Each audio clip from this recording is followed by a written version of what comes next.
Hey there, students! Today, I'm diving into why the terms Sadiq and Ameen are so significant in Pakistan's governance.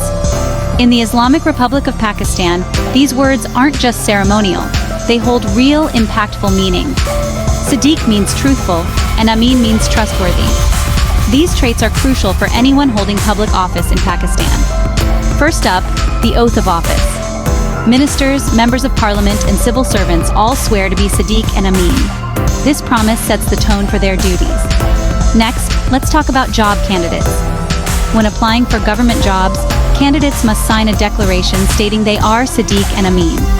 This ensures that those entering public service are committed to honesty and integrity. Government contracts? Yep, they often include clauses requiring contractors to act as Sadiq and Ameen. It's a way to maintain trust and reliability in public projects. Local government representatives, like union councillors and mayors, are also expected to embody these qualities in their public duties. It's about keeping local governance clean and trustworthy.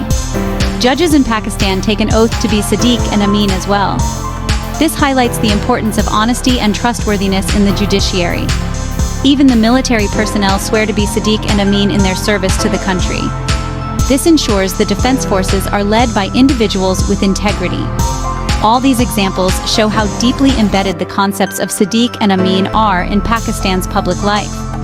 They emphasize the need for honesty, integrity, and trustworthiness in public officials and representatives. So, next time you hear Sadiq and Ameen, you'll know they're not just words. They're the foundation of trust in Pakistan's governance. Thanks for watching. If you found this helpful, don't forget to like, subscribe, and hit that bell icon for more insightful content.